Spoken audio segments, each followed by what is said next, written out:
Siamo in compagnia di Marcello Marras, antropologo e direttore del Centro Culturale di Oristano e ospite del convegno Lingue, Linguaggi e Patrimoni Culturali in Area Mediterranea organizzato da OSIM a settembre.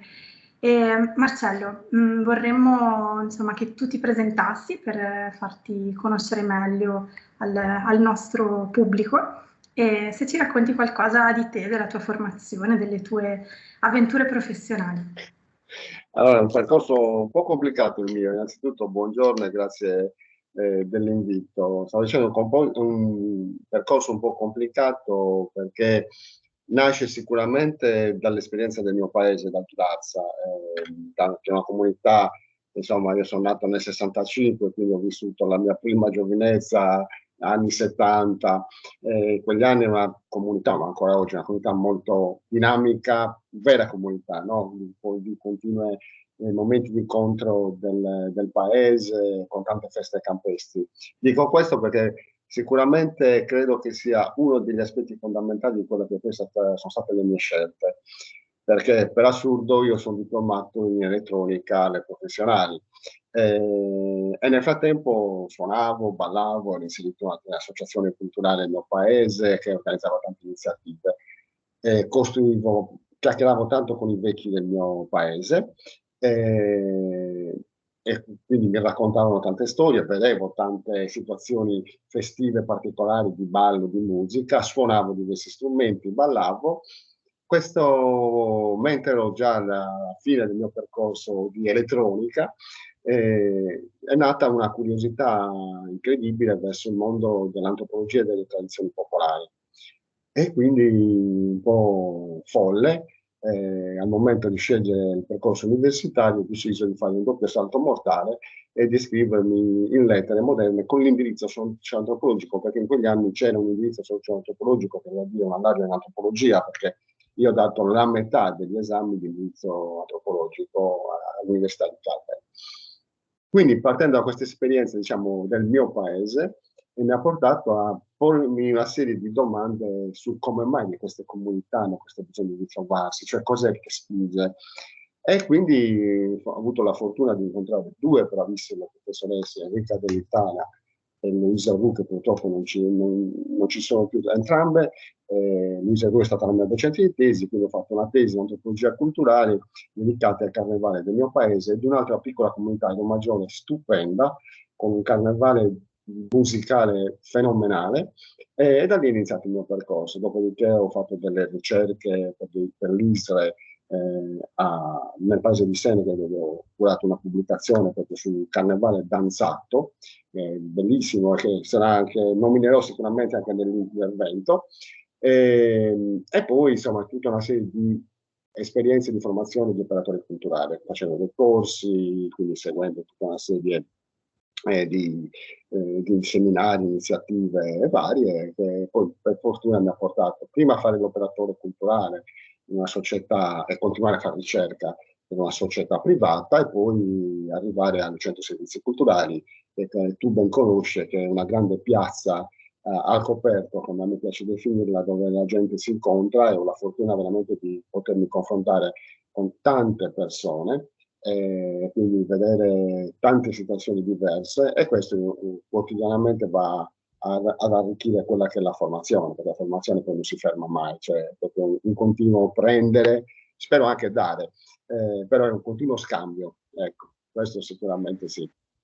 È sicuramente interessantissimo perché hai citato delle parole chiave, sicuramente per quello che sarà il nostro incontro al convegno di settembre, i racconti, le relazioni e l'ascolto, no? delle parole di chi è comunità, quindi le persone sostanzialmente. E mi verrebbe da farti una domanda sul ruolo delle tradizioni oggi, se è un linguaggio, come dire, che è ancora comprensibile anche alle nuove generazioni o se invece in qualche modo è messo da parte, no? Dai giovani. Questa sarebbe una mia curiosità. Sì, no, bellissima domanda, interessante, ci sarebbe da lavorare per giorni. Lì dipende, diciamo, sempre da che posizione prendiamo, cioè nel senso, se noi pensiamo alla tradizione come qualcosa di statico e che vogliamo riproporre un modello di qualcosa che c'è stato e di quale io non ho neanche la sicurezza che ci sia stato come quando diventa modello un qualcosa, perché la tradizione è dinamica, sembra un controsenso, ma la tradizione è dinamica, vive, si trasforma di continuo. La tradizione diventa museale, fissa nel momento in cui tu la blocchi. Allora, quella tradizione bloccata sicuramente ai giovani non interessa, perché diventa un qualcosa che diventa sempre più distante, anche perché diventa un modello precostituito, che non è mai stato così la tradizione. Nel momento in cui la tradizione è vita di una comunità, cioè i giovani non è che stanno pensando che stanno facendo una tradizione, i giovani stanno vivendo la loro comunità, quindi si ritrovano nella loro festa tradizionale, a fare il ballo tradizionale, ma non perché stanno facendo il ballo tradizionale, perché fanno un ballo che in quel momento per loro è un ballo che vogliono fare e si sentono il loro ballo, quindi non perché devono recitare qualcosa che c'è stato, ma in qualcosa che c'è e che fa parte di loro. Guarda, io proprio l'altro giorno ero per una manifestazione musicale nel paese di Sirius.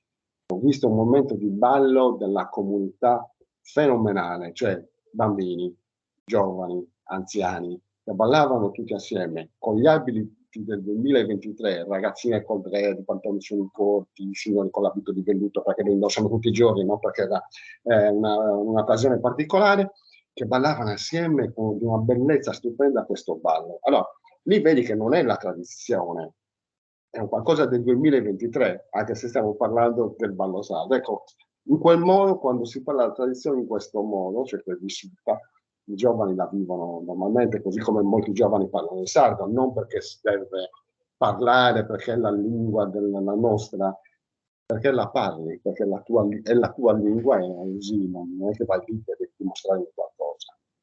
Sì, è una naturalezza che, è vero, di cui talvolta si perde un attimo cognizione ed è bellissimo. Sì, quando la tradizione tu la vuoi fossilizzare, musealizzare, allora perde, diventa un qualcosa veramente di sterile e statico. E ovviamente immagino che con la tua preparazione saresti stato in grado di portare svariati temi all'interno del nostro convegno, invece su che cosa ti focalizzerai? Anche perché lo ricordo a chi non conosce comunque il tuo ruolo, diciamo, istituzionale nella diffusione della cultura attraverso soprattutto, no, il mezzo video. Immagino che il Centro Culturale di Oristano, se vuoi dire due parole anche su questo, utilizza un certo linguaggio per fare cultura, ne utilizzate tanti, ma sicuramente il più importante, quello fondamentale, è quello, il linguaggio, diciamo, video. E di che cosa ci parlerai? Allora, parlerò l'ho già accennato perché l'ho detto già nelle prime battute, parlerò di ballo comunitario, o meglio di ballo sardo, quindi il titolo sarà proprio sul ballo, il linguaggio delle comunità, quindi la danza tradizionale e società nei paesi sardi. Perché?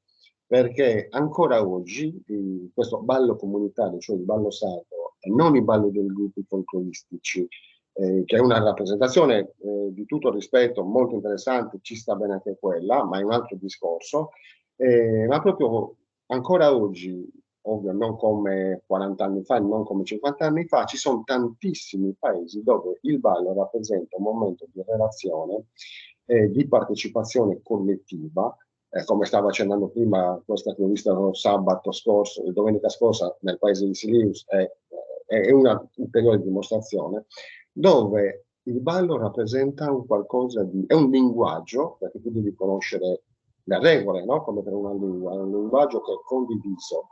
Quindi uno che arriva da fuori, anche da un paese di tantissimi chilometri, è vero che magari può ballare, però deve sempre mettersi prima un attimo in ascolto e capire come funziona la dinamica del ballo in quella comunità.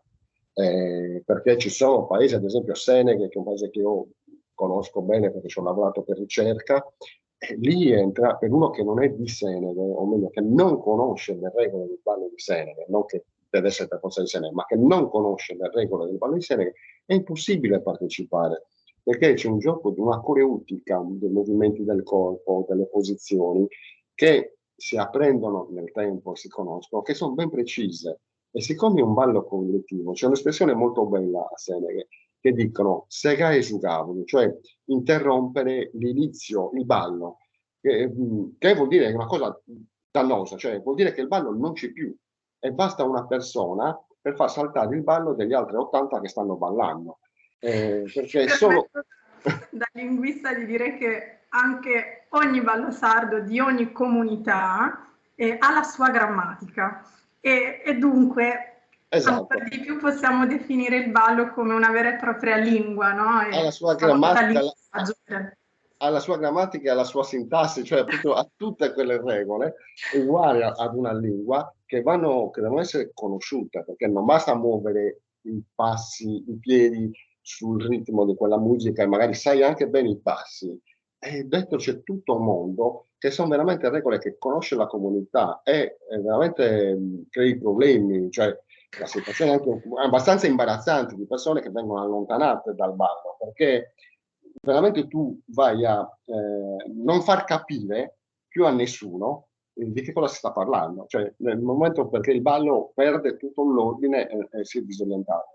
Questa è una prima comunicazione che è fenomenale, cioè quella collettiva, è un primo linguaggio. Un secondo linguaggio che si crea con la danza, che è molto bello, è quello che si crea tra chi produce la musica e chi la utilizza.